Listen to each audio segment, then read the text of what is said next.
तो welcome back दोस्तों। आज हम लोग बात करने वाले हैं आज हुई मंडे नाइट रॉ के बारे में। तो वीडियो स्टार्ट करने से पहले प्लीज़ लाइक करें, सब्सक्राइब करें और बेल आइकन दबाना ना भूलें।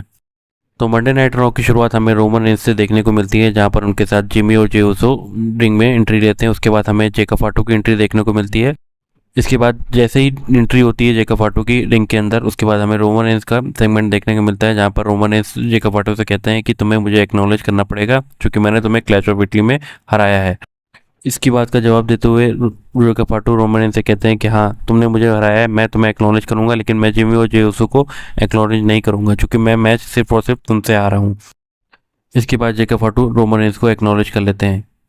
इसके बाद हमें जिमी, जे उसो, रोमन रेंज और जेका फाटू ब्लड लाइन का साइन देते हुए दिखाई देते हैं और ये सेगमेंट यहीं खत्म हो जाता है।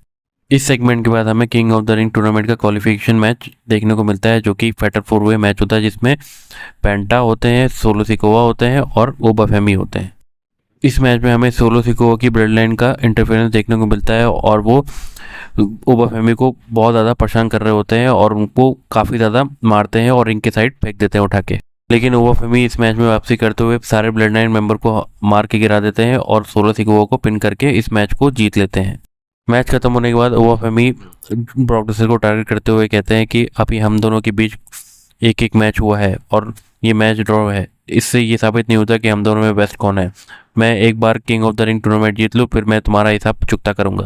इस मैच के बाद हमें कैथी केली डब्ल्यूडब्ल्यूई रिंग के अंदर दिखाई देती हैं और वो सोलुका को बुलाती हैं।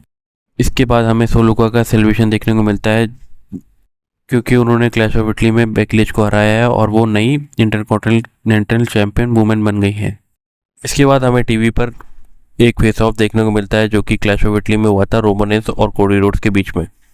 एक सेगमेंट को जब टीवी पे दिखाया जा रहा होता है बैक स्टेज पे, तो ये सेगमेंट हमें रोमन रेंज, जिमी और जे उसो देखते हैं और इस सेगमेंट को देख के स्माइल करते हैं। इसके बाद हमें टैग टीम मैच देखने को मिलता है, जो कि मिस्टीरियो और ली वर्सेस पेज और रूसेफ के बीच में होता है।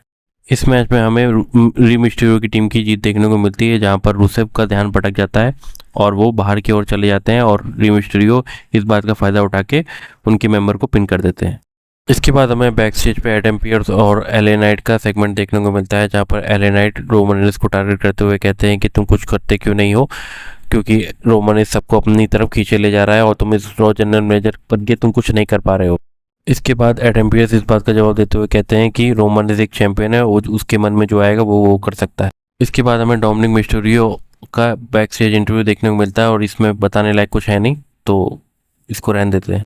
इस सेगमेंट के बाद हमें क्वीन ऑफ द रिंग का पहला राउंड देखने को मिलता है। ये भी एक फैटल 4 वे मैच था। इसमें इयो स्काई, रॉक्सन प्रेस, जिलुलिया और लैस एजेंट जैसी रेसलर होती हैं। ये एक धमाकेदार मैच था आज की मंडे नाइट रॉ का और इस मैच में हमें इयो स्काई की जीत देखने को मिलती है और वो लैस एजेंट को पिन कर देती है। इसके बाद हमें बैक स्टेज मैक्सिम प्रेस और एडम पियर्स का सेगमेंट देखने को मिलता है, जहाँ पर एडम पियर्स मैक्सिम प्रेस से कहते हैं कि जब भी कोई वुमेन्स का चैंपियन का मैच होगा तो मैं तुम्हें सबसे पहले मौका दूंगा। इसके बाद हमें बैक स्टेज कैथी केली देखने को मिलती है, जो कि बेकी लिंच और लारा वल्कारिया का इंटरव्यू ले रही होती हैं। यहाँ पर कैथी केली बेली से पूछती हैं कि वो नंबर 1 कंटेंडर बन के कैसा फील कर रही हैं, जिसके बाद जवाब देते हुए बेली कहती हैं कि वो बहुत ज़्यादा खुश हैं और वो टैग टीम चैंपियनशिप जीत के रहेंगी।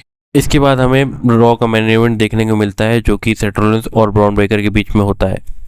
इस मैच में दोनों ही रेसलर ना हार मानने को तैयार थे और ना ही पीछे हटने को, लेकिन हमें इस मैच में पॉल हेमन की इंटरफेरेंस देखने को मिलती है, जहां पर वो ब्रॉन ब्रेकर का बार बार टांग खींच के उन रोप पे लगा देते हैं ताकि सेथ रॉलिंस उन्हें पिन ना कर पाए। इससे परेशान होकर सेथ रॉलिंस पॉल हेमन से भिड़ने चले जाते हैं। तभी इसी बात का मौका फ़ायदा उठा के ब्रॉन ब्रेकर स्पीयर लगाने आते हैं, लेकिन सेथ रॉलिंस वहाँ से हट जाते हैं और स्पीयर जाके पॉल हेमन को ले जाता है और इस बात का फ़ायदा उठा के सेथ रॉलिंस ब्रॉन ब्रेकर को पिन कर देते हैं और मैच जीत जाते हैं। तो दोस्तों, आज की वीडियो यहीं तक थी। तो प्लीज़ वीडियो को लाइक करें, सब्सक्राइब करें और बेल आइकन दबाना ना भूलें। Thank you.